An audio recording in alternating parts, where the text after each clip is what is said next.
मेष यानी एरिस राशि से।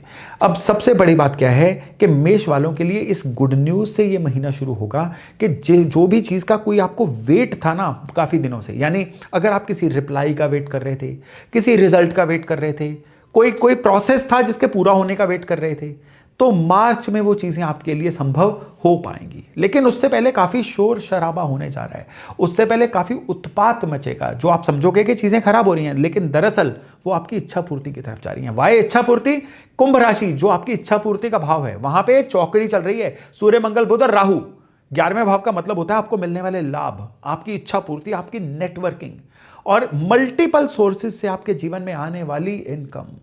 अब मंगल आपके लग्न लॉर्ड हैं और ये अपने से 11वें भाव में इस महीने में बैठे हुए हैं, मतलब कि आप अपने खुद के दम पे अग्रेसिवली पुश करके अपने जीवन में होने वाले जो भी प्रोसेसेस हैं ना उनको पूरा करोगे और अपनी इनकम को बढ़ाओगे। हालांकि बुध यहां पे वक्री हैं, तो जो डील आपको फाइनल लग रही है ना वो 20 मार्च से पहले उसको और स्क्रूटनाइज करना, भावनाओं में बह के किसी डॉक्यूमेंट पे साइन मत करना, नहीं तो परेशानी हो जाएगी। अब 3 मार्च को जो सोलर इक्लिप्स लग रहा है वो आपके 5वें भाव में लग रहा है, यानी संतान के भाव पे, आपके प्रेम संबंधों के, आपकी क्रिएटिविटी के भाव पे। तो पुराना कोई ना कोई ऐसा इमोशनल पेन इस समय में ट्रिगर हो सकता है जो आपको कहीं ना कहीं इमोशनली थोड़ा सा रोके। लेकिन एक चीज याद रखिएगा कि इस समय जितना आप मशीनी वे से काम करोगे ना उतना ही इस ग्रहण के प्रभाव से मुक्त हो जाओगे। यानी ग्रहण आपको कहीं ना कहीं ब्लॉक सा रखेगा, लेकिन आपने ब्लॉक नहीं होना है। इन सब चीजों से ऊपर उठ के आप अपने काम को निपटाइए और बहुत ही बढ़िया तरीके से आप अपने इस समय पे जो भी क्रिएटिव परस्यूट्स हैं ना, या इवन आपके लव अफेयर के भी कोई ना कोई डिफरेंस ऑफ ओपिनियन अगर आ रहा होगा तो उसको भी आप इसी तरह से थोड़ा डिटैच होके साक्षी भाव से चीजों को ठीक करिएगा। इस समय पे आपके 12वें भाव में शनि भी हैं, तो शुक्र के उच्च होने की वजह से जो आपके जीवन में लग्जरी आएगी ना, शनि आपको ठीक कहेंगे कि अनुशासन में भी रहो, मतलब कायदे में रहोगे तो फायदे में रहोगे। अगर मैं और सरल भाषा में बोलूं तो इस महीने में आपको भोग करने के कई साधन उपलब्ध होंगे। कुछ ना कुछ इनकम बढ़ने की वजह से आप उसका काफी हिस्सा जो है ना गैर जरूरी चीजों पे, इंपल्सिव बाइंग पे लगा सकते हो। लेकिन अगर शनि की मानो तो कहीं ना कहीं डिसिप्लिन में रहिएगा।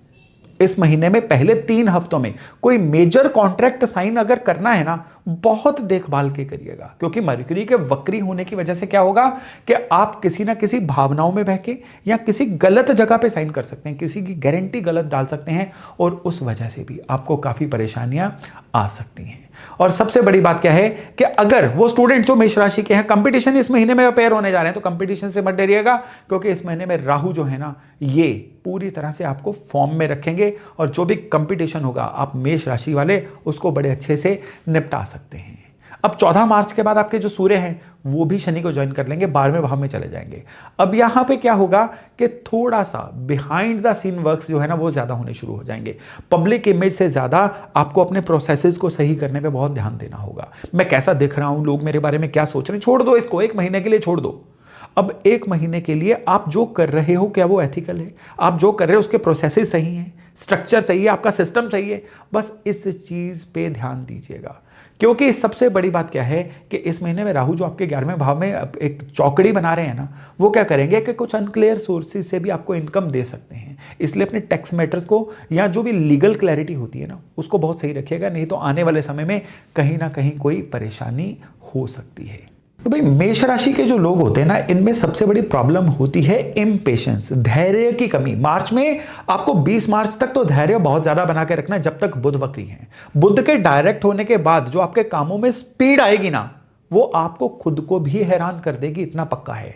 यहां पे जो ग्रहण है ना ये भी आपके लिए कह रहा है कि जो चीजें आप बहुत ज्यादा माइक्रो लेवल पे जाके कर रहे हो ना, हर चीज को खुद ही करने की कोशिश कर रहे हो, उसको थोड़ा सा डेलीगेट करो।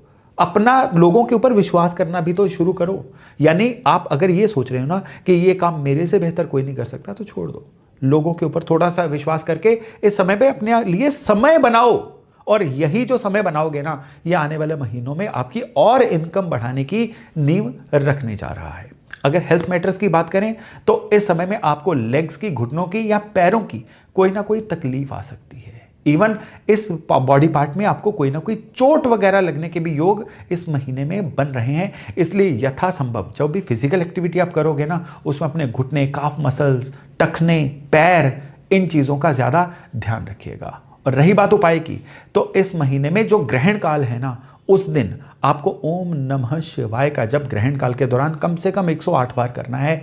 ये एक उपाय है। और दूसरा उपाय है, थ्रू आउट इस महीने में जितने भी मंगलवार आएंगे, कुछ मिठाई हनुमान जी को आप चढ़ा के लोगों में प्रसाद के रूप में डिस्ट्रीब्यूट करिए। सिर्फ इतना भर उपाय, और फिर देखिएगा मेष राशि वालों के लिए मार्च का महीना जो है कितना जबरदस्त बनता है।